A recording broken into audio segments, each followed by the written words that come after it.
You could eat, my friend. Hit First Boxing in the house. Our man Jay right here, Deontay Wilder's coach. He just landed. Just landed. Just got in. Hasn't even eaten nothing. He just got his food right now. We're good. His food. Will this fight happen between Deontay Wilder and what's his name, Tyson Fury? Absolutely. I believe the fight will happen. We're excited about it. We want this thing to be a done deal and announced here in the very near future, so that everybody can make their plans. They can go ahead and know that it's going to happen, and everything will be great. That's what we want. Tomorrow night's a big night of boxing. Deontay's here for his brother. His brother's a cruiserweight. Speak on his brother. Speak a little about it. Marcellus is a young fighter, cruiserweight, tall, rangy, has that Wilder power, good athleticism. He's young in the game. He's developing, but coming along very, very well. Trained by Cuz Hill, who's also a member of Team Wilder, and Marcellus Wilder. Look for big things from him. Jay, we were just talking about him about a half a minute ago, and we said, you know, Mr. Wilder was in camp with Thomas Adamek when he was, you know, building up many years ago when Adamek was fighting Klitschko, and you said that he spoke, you know, very well on Adamek. Yeah, he said it was a great camp to go to. He and Adamek, they got some great work in, and he likes Thomas, and so of course he wishes him the best always. As you said, wish him the best. You got a big fight with Bebe Miller. Yeah. How do you see that one going down? That's a very interesting fight because Thomas has a lot of experience. Jarrell Miller is such a big, strong guy. It's really going to be, you know, who can do what they do best. Who can. I would not have thought Thomas still had in the tank what he did until I saw him against Joey Abel, who's a big, strong guy.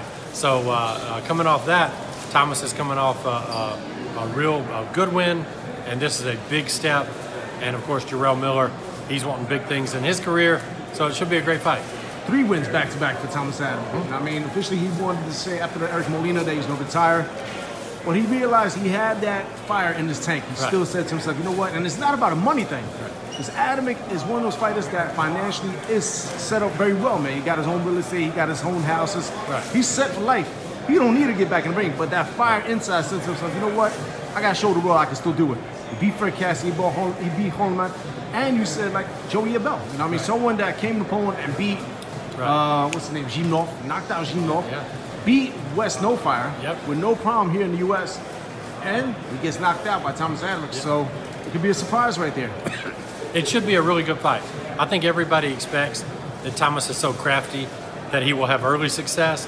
The question is whether Jarrell will be able to wear him down, or whether Thomas will be able to continue at a high rate to get things done.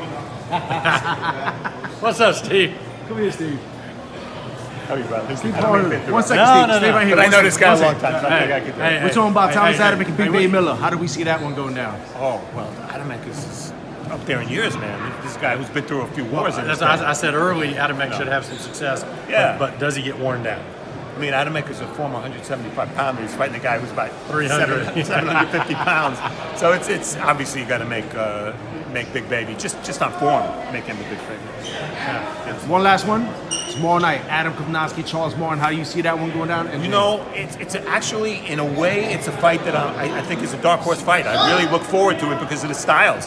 You know, on paper, Charles Martin being as big as he is, Kovnowski should be made for him. Yet, if the fight becomes a fight, who do you favor? You favor Kovnowski because he's shown much more heart than Charles Martin. So Charles Martin's a guy we don't know a lot about. Right, that's true. You know, he's a little bit of an X X-factor. fights. One was against Joshua. You know, he sold the title in essence. Right. And the other fight was with Glaskov, and then that was, you know, ended short with an injury. So there's a lot Charles Martin has to prove. Glasgow was here. But he has a lot of ability, and he's a southpaw, and he's huge. And there are things there. Yeah. So what do you think about the main event tomorrow night? Well, I'm not making a prediction because I'm scoring it, so I can only get in trouble. But look, 2 guys who've never been stopped. I expect a distance fight. I hope cuts aren't a problem. But I expect a distance fight, and I actually expect a close decision. I think different styles. Yeah, I think if it's a pretty fight, it favors Danny. If it's an ugly fight, it favors Shawn. And for that reason, I agree with you 100%, Jay. And if for that reason, the referee could be important. Yeah. My prediction, and I don't like predicting fights, Danny Garcia knocks out Shawn Porter Knocks by out. 7th round.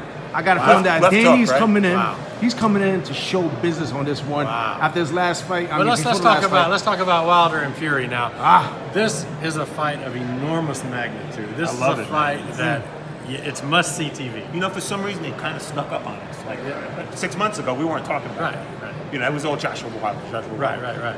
And in a couple of ways, it's a great fight for Deontay. First of all, it's the odds say that it's a close fight, so it's competitive. Sure. Yes. And secondly, you're taking away one of absolutely. Joshua's, prime potential opponents. Yeah, absolutely. Which is kind of cool. It's kind of like if you won't fight, and then the other guy says, "This thing I won't.